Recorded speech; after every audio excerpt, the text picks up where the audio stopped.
Congress India आघाडीच्या उमेदवार प्रणिती शिंदे यांच्या प्रचारार्थ कर्नाटक राज्यातील काँग्रेसचे मंत्री एम.बी. पाटील यांनी सोलापुरातील हॉटेल बालाजी सरोवर इथं लिंगायत समाजाची बैठक घेऊन महाविकास आघाडीच्या उमेदवार प्रणिती शिंदे यांना मतदान करण्याविषयी आवाहन केलंय। या बैठकीला ज्येष्ठ नेते सुशीलकुमार शिंदे, आमदार विठ्ठल कडकधोंड, माजी मंत्री सिद्धाराम मेहत्रे, आमदार विक्रम सावंत, सुरेश हसापुरे, चेतन नरोटे, राजशेखर शिवदारे, शिवसेनेचे अमर पाटील, बाळासाहेब शेळके, श्रीशैल नरोळे, हरीश पाटील, प्रकाश वाले, अशोक निंबर्गी, विजयकुमार हत्तुरे, केदार उमरजे, प्रथमेश मेहत्रे, भीमाशंकर जमादार, भीमाशंकर बळगे, अशोक देवकते, सुधीर लांडे यांची व्यासपीठावर प्रमुख उपस्थिती होती।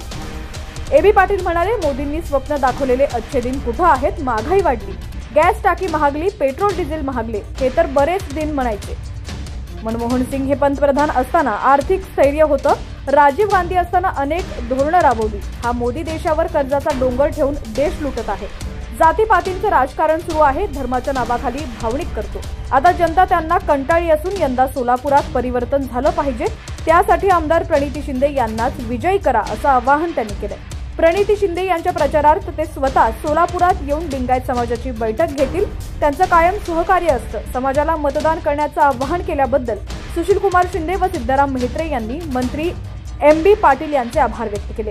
प्रारंभी कार्यक्रमाच्या प्रास्ताविकता बाळासाहेब शेळके यांनी बैठकीमागील उद्देश सांगितला। कार्यक्रमाचे सूत्रसंचालन ऐश्वर्या हिबारे व काशीनाथ भातगुंगी यांनी केलेलं आहे।